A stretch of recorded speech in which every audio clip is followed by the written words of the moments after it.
신은 외부 관찰이 아니라 내면 체험을 통해 신 자신에게 스스로를 드러내는 법이란다. 일단 내면 체험으로 신 자신이 드러나게 되면 외부 관찰은 필요하지 않아. 또 외부 관찰이 필요하다면 내면 체험은 가능하지 않단다. 그래서 신 자신을 드러내라는 요구는 실현될 수 없어. 그런 요청 자체가 곧 신이 그곳에 없다는,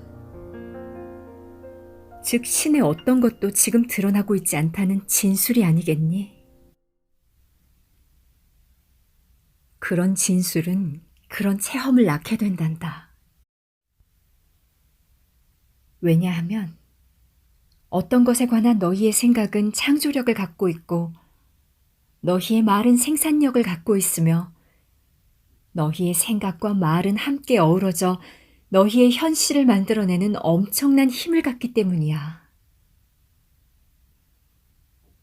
그렇기 때문에 너희는 지금 신이 드러나지 않는 현실을 체험할 거야. 너희가 신의 존재를 알고 믿는다면 굳이 신의 존재를 청하지 않을 것이니까.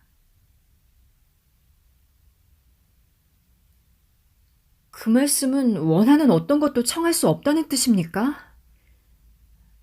우리가 무엇을 달라고 기도하는 것이 실제로는 그것을 오히려 밀쳐낸다고 말씀하시는 건가요?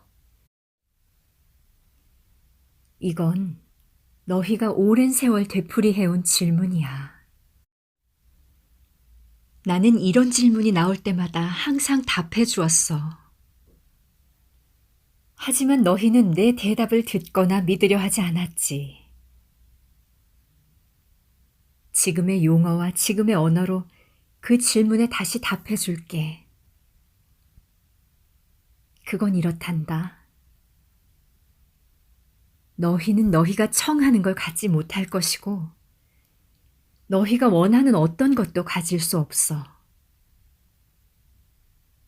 너희의 요구 자체가 결핍에 관한 진술이고 뭔가를 원한다는 너희의 진술은 정확히 그런 체험, 곧 모자람을 너희의 현실에 만들어내는 작용을 할 뿐이거든. 그래서 올바른 기도는 간청의 기도가 아니라 감사의 기도란다. 너희가 현실에서 체험하기로 선택한 것에 대해 미리 신에게 감사할 때 사실상 너희는 그것이 실제로 있음을 인정하는 셈인 거야. 따라서 감사는 신에게 보내는 가장 강력한 진술.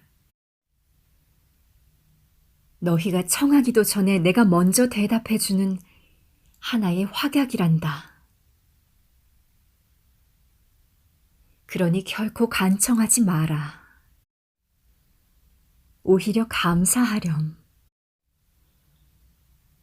하지만 만일 내가 뭔가를 기대하고 신에게 미리 감사했는데 그게 끝내 나타나지 않는다면요. 그럴 경우엔 환멸과 쓰라린 심정에 사로잡힐 수도 있잖아요. 감사를 신을 조종하는 도구. 우주를 기만하는 방책으로 써서는 안 된단다. 자신에게 거짓말을 할 수는 없는 법이야. 너희의 정신은 너희가 생각하는 것의 진실을 알고 있어. 만일 너희의 지금 현실에서 그것이 존재하지 않음을 너무나 확실히 알면서도 이렇게 저렇게 해주신 것을 신께 감사합니다 하고 말하고 있다면 너희는 신이 너희보다 똑똑하지 못해서 너희에게 그것을 마련해 주리라고 기대하는 거니? 신은 너희가 아는 것을 안단다. 그리고 너희가 아는 것은 너희의 현실로 나타나게 될 거야. 하지만 그렇다면 어떤 것이 존재하지 않음을 아는데 어떻게 그것에 진심으로 감사를 할 수 있어요? 믿음. 만일 너희가 겨자씨만한 믿음이라도 갖고 있다면 산도 옮길 거야. 그것이 있다고 내가 말했으니까. 너희가 청하기도 전에 대답해 주겠다고 내가 말했으니까. 상상할 수 있는 모든 방법을 다 동원해서 너희가 이름을 댈 수 있는 모든 스승을 통해서 너희가 어떤 것을 선택하든 내 이름으로 선택한다면 그것이 있게 되리라고 내가 너희에게 말했고 또 말해왔잖니? 결국 너희는 그것이 있음을 알게 될 거야. 하지만 너무나 많은 사람들이 자기네 기도에 아무 응답도 오지 않았다고 말해요. 기도란 있는 그대로에 대한 열렬한 진술이란다. 따라서 어떤 기도도 응답 없이 그냥 지나가지 않아. 모든 기도, 모든 생각, 모든 진술, 모든 느낌에는 창조하는 힘이 있어. 그 기도를 얼마나 열렬하게, 진실하게 지속하는가에 따라, 바로 그 정도에 따라 그것은 너희의 체험 속에서 구체화될 거야. 기도에 응답이 없었다고 할 때도 실제로는 가장 열렬하게 품고 있는 생각이나 말, 혹은 느낌이 작용한단다. 하지만 너희가 꼭 알아두어야 할 건 생각을 조종하는 것은 언제나 생각 뒤에 생각이란 점이란다. 여기에 비밀이 있어. 이걸 받침 생각이라 부를 수도 있을 거야. 그러니까 구걸하거나 간청한다면 너희가 선택하는 것을 체험할 가능성은 훨씬 더 낮아지는 거지. 그 모든 간청의 배후에 있는 받침 생각은 자신이 지금 원하는 걸 갖고 있지 않다는 뜻이기 때문이지. 그런 식의 받침 생각이 너희 현실이 되는 거야. 이런 생각을 뒤덮을 수 있는 단 하나의 받침 생각은 무엇을 요구하더라도 신은 틀림없이 들어줄 거라는 믿음을 가진 생각이란다. 어떤 사람들은 그런 믿음을 갖고 있어. 하지만 그 수는 아주 적지. 신이 모든 요구를 언제나 들어주리라고 믿어야 한다는 게 아니라 그런 요구 자체가 필요하지 않다는 걸 직관으로 이해할 때 기도하기가 훨씬 수월해지는 거야. 그럴 때 그 기도는 감사의 기도가 될 수 있어. 그건 결코 요구가 아니거든. 그게 바로 있는 그대로에 대한 감사의 진술인 거야. 기도가 있는 그대로에 대한 진술이라고 하실 때 신인 당신은 아무것도 하지 않으면서 기도 뒤에 일어나는 모든 일은 그 기도가 만든 결과일 뿐이라고 말씀하시는 거예요? 만일 너희가 모든 기도를 듣고 어떤 기도들에는 그래 라고 하고 다른 기도들에는 안 돼 라고 하고 그 나머지 기도들에는 어쩌면 하지만 지금은 안 돼 라고 말하는 어떤 전능한 존재를 신이라고 믿는다면 너희는 잘못 생각하고 있어. 도대체 어떻게 신이 그런 주먹구구식 결정을 한단 말이니? 만일 신이 너희 삶의 모든 것을 창조하고 결정하는 존재라 믿는다면 너희는 잘못 생각하고 있는 거야. 신은 창조자가 아니라 관찰자란다. 그리고 신은 너희가 삶을 살아갈 때 기꺼이 너희를 거들기 위해 옆에 서 있겠지만 너희가 기대하는 방식으로는 아니야. 너희 삶의 환경이나 조건을 만들거나 만들지 않는 건 신의 직분이 아니란다. 신은 자신의 형상대로, 자신의 닮은 꼴로 너희를 창조했어. 너희는 신이 너희에게 준 힘을 가지고 그 나머지를 창조했지. 신은 너희가 알다시피 생명의 과정과 생명 자체를 창조했단다. 하지만 신은 너희에게 너희가 원하는 대로 삶을 영위할 수 있는 자유선택권을 주었어. 이런 의미에서 자신에 대한 너희의 의지는 너희에 대한 신의 의지이기도 한 거야. 너희는 나름의 방식으로 너희의 삶을 살고 있고 나는 그것을 좋아하지도 싫어하지도 않아. 신이 너희가 하는 일에 여러모로 마음 쓰리라는 생각은 너희가 빠져 있는 크나큰 환상에 지나지 않는단다. 이런 말을 들으면 무척 서운하겠지만 나는 너희가 뭘 하든 마음 쓰지 않아. 하지만 너희라고 아이들을 밖에 나가 놀게 할 때 아이들이 뭘 하는지 일일이 신경을 쓰니?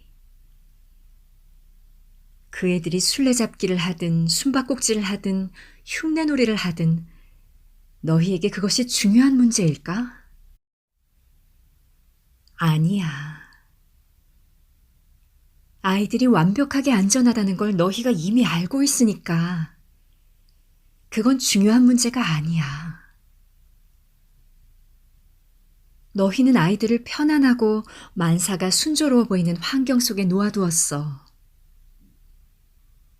물론 너희는 늘 애들이 다치지 않기를 바라겠지. 그리고 애들이 다친다면 당장 달려가서 애들을 도와주고 치료해준 후 다시 편안하고 행복하게 해주고 나서 다음날 다시 나가 놀게 해줄 거야. 이튿날에도 애들이 숨바꼭질을 택하든 흉내놀이를 택하든 너희는 상관하지 않을 것이고 물론 너희는 애들한테 어떤 놀이가 위험한지 얘기해 주겠지. 하지만 너희는 애들이 위험한 짓을 하는 걸 모두 막을 수는 없어. 항상 그렇게 할 수 있는 것도 아니고 영원히 할 수 있는 것도 아니지. 지금부터 죽음에 이르기까지의 모든 순간마다 그렇게 할 수는 없는 거야.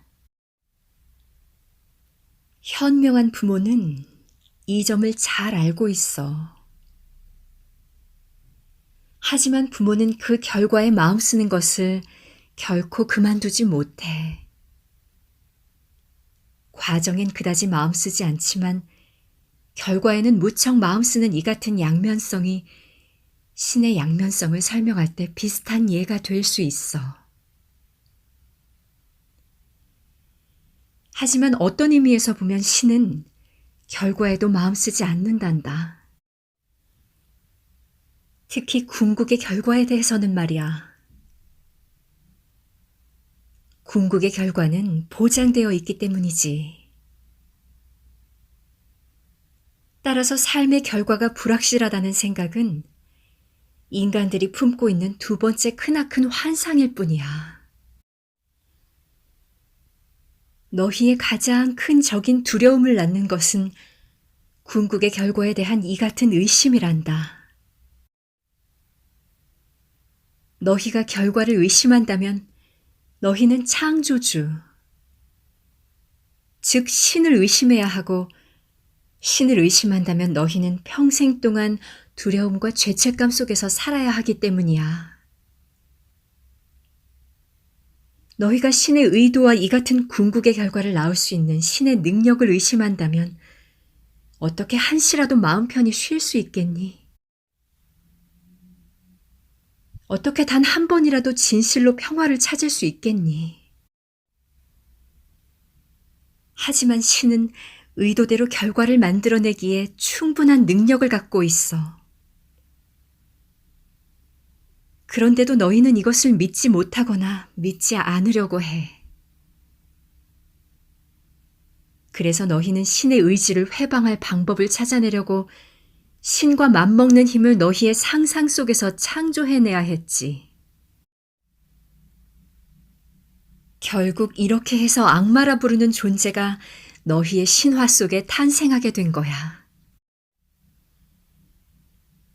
너희는 신이 이 존재와 전쟁을 치르고 있다는 상상까지 해왔어. 심지어는 신도 너희가 하는 식으로 문제를 풀 거라고 생각하면서. 마지막으로 너희는 신이 이 전쟁에서 실제로 질 수도 있다고 상상했지. 이 모든 것이 사실상 너희가 알고 있다고 여기는 신의 이미지를 훼손하는 것이지만 여기서 중요한 건 그게 아니야.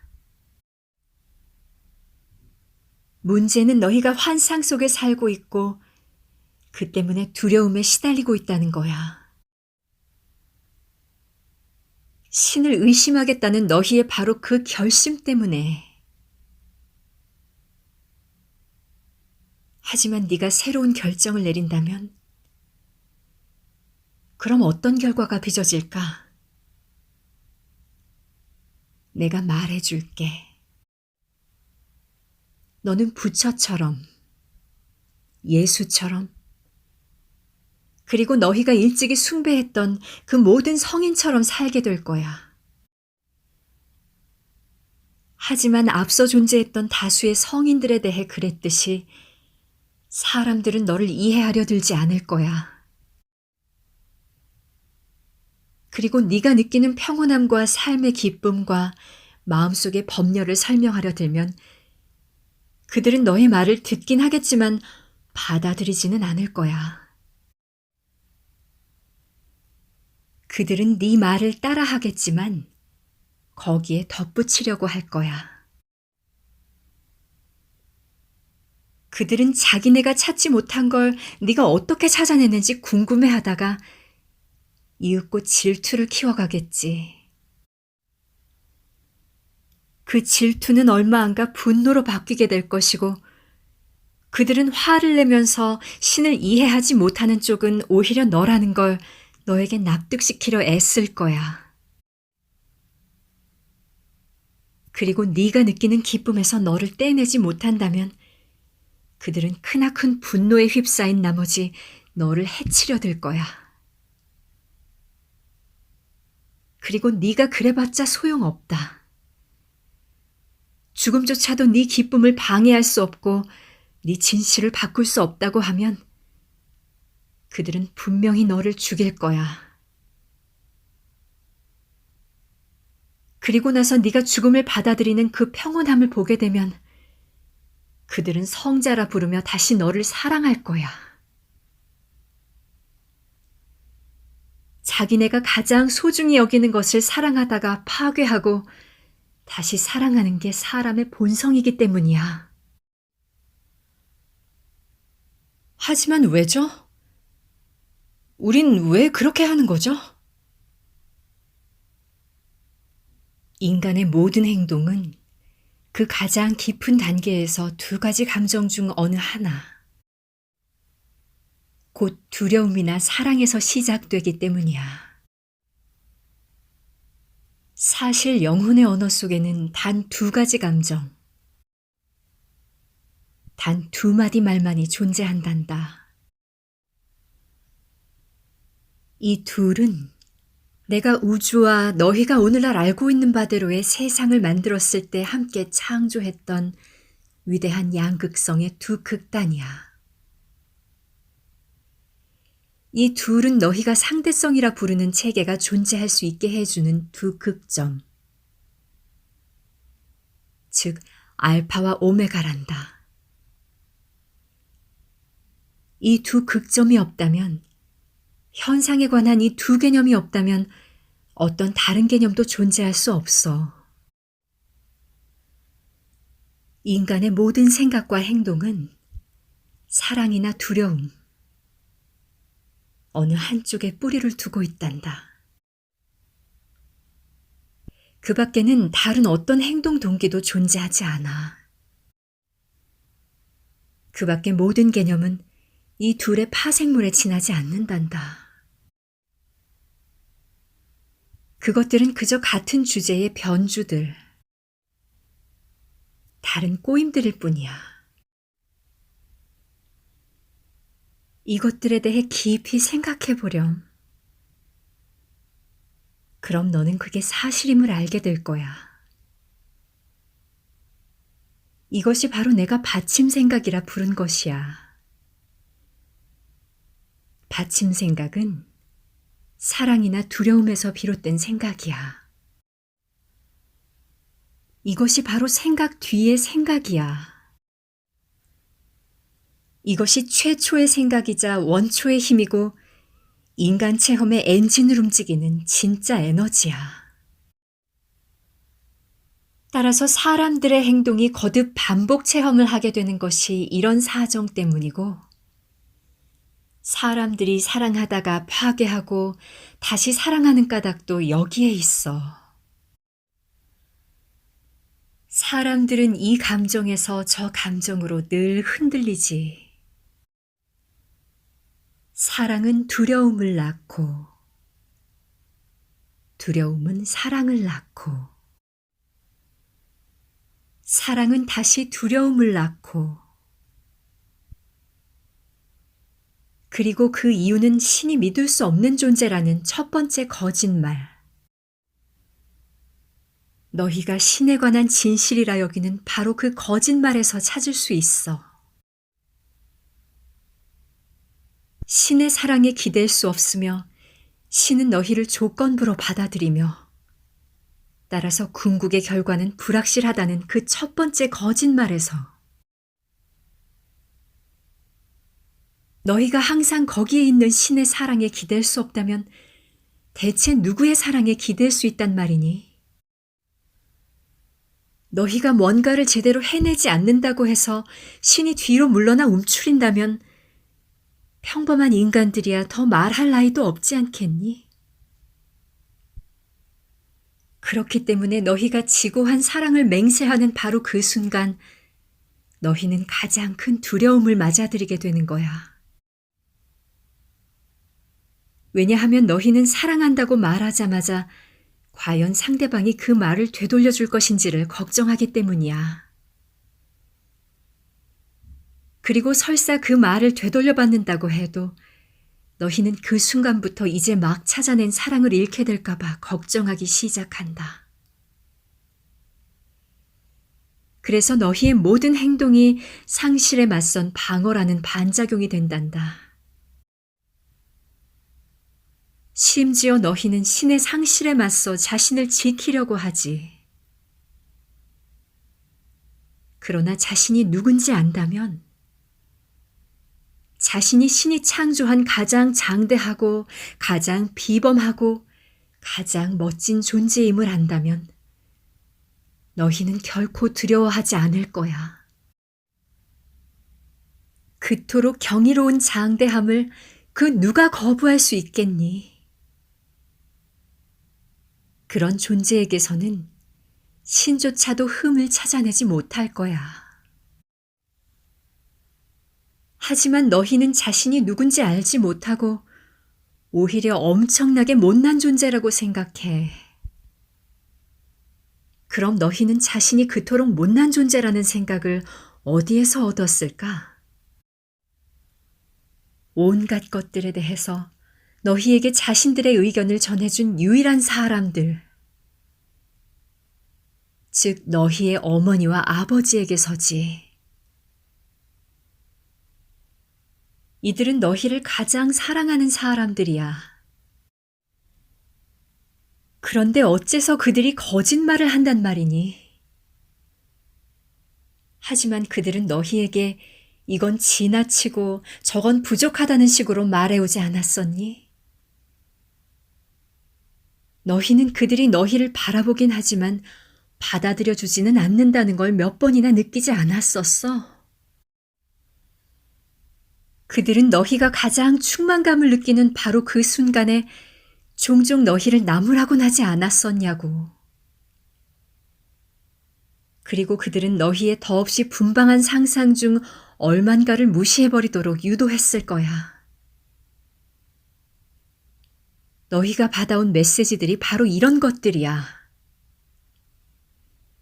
이것들은 기준에 맞지도 않고 따라서 신에게서 나온 메시지가 아니긴 하지만 그래도 상관없었어. 왜냐하면 그 메시지들은 너희 세기의 신들에게서 나왔음이 너무나 명백하기 때문이지. 너희에게 사랑이 조건부라고 가르친 사람들은 너희 부모들이야. 너희는 그들이 내세우는 조건들을 숱하게 경험했어. 또 너희의 사랑하는 관계에서조차 이런 체험을 고려해야 한다고 가르친 것도 다름 아닌 너희 부모들이야. 그런데 그것은 또 너희가 내게 적용하는 체험이기도 해.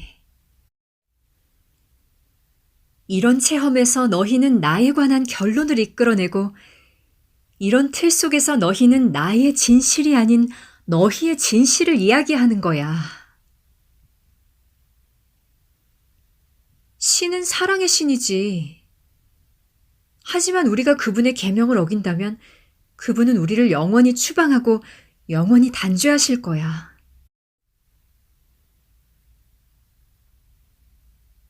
너희는 너희 부모가 내린 추방을 체험했고 그들이 내린 단죄의 고통을 알고 있어. 그런데 어떻게 내가 그들과 다르리라고 너희가 상상할 수 있겠니? 너희는 조건 없이 사랑받는 게 어떤 건지 잊어버렸어. 너희는 신의 사랑을 체험했던 걸 기억하지 못해. 그래서 너희는 세상에서 보는 사랑의 모습에 따라 신의 사랑이 어떤 것인지 상상해보려 애쓰는 거야. 너희는 부모의 역할을 신에게 투사해왔기 때문에 너희가 한 짓을 어떻게 받아들일지 심판한 다음 상을 주거나 벌을 주는 신을 만들어냈어. 하지만 이것은 너희의 신화에 근거한 지나치게 단순화된 신관이야. 이건 내 본질과는 아무 관계도 없어. 너희는 이렇게 영적 진리들이 아니라 인간의 체험에 근거한 신에 관한 사유체계 전체를 만들어낸 뒤 사랑을 둘러싼 실체 전체도 창조해냈지. 그건 복수심에 불타는 무서운 신이라는 개념에 뿌리를 둔 실체이며 두려움에 그 근거를 둔 실체야. 그것의 받침 생각은 틀린 것이지만 그런 생각을 부정한다면 너희의 신학 전체가 무너질 거야. 그래서 그런 신학을 대신할 새로운 신학이 참으로 너희를 구원해준다고 해도 너희는 그것을 받아들일 수가 없어. 왜냐하면 두렵지 않은 신, 심판하지 않는 신, 벌줄 이유가 없는 신이라는 개념은 그냥 너무나 근사해서 신의 본질에 관한 너희의 어떤 거창한 관념으로도 도저히 받아들일 수가 없기 때문이야. 이 두려움에 근거한 사랑의 실체가 너희의 사랑 체험을 지배하고 있고 사실 그런 체험을 실제로 창조하고 있어. 왜냐하면 너희는 자신이 받는 사랑이 조건부라는 것도 알고 있고 나아가 자신이 같은 식으로 사랑을 주는 걸 경계하기 때문이야. 그래서 너희가 자신의 조건들을 굳게 지키거나 물리거나 설정하는 동안에도 너희의 한 부분은 이런 게 진짜 사랑이 아님을 알고 있어. 그럼에도 너희는 사랑을 펼치는 그런 방식을 바꾸기에는 너무나 무력하다고 느끼지. 너희는 자신에게 이렇게 말해. 이제까지 나는 확고한 사랑법을 배워왔어. 이제 또다시 불안정한 상태로 되돌아간다면 난 영원히 저주를 받을 거야. 그러나 진실은 정반대야. 불안정한 상태로 되돌아가지 않는다면 너희는 영원히 저주를 받을 거야. 사랑에 관한 너희의 잘못된 생각 때문에 너희는 자신에게 끝내 순수한 사랑을 체험하지 못하리란 저주를 내리고 있고, 또한 그 때문에 참된 신을 끝내 알지 못하리란 저주를 내리고 있어. 하지만 너희가 나를 영원히 거부할 수는 없을 것이기에, 우리가 화해하는 순간은 반드시 올 것이기에, 너희는 결국 순수한 사랑을 체험하고 내 참모습을 알게 될 거야.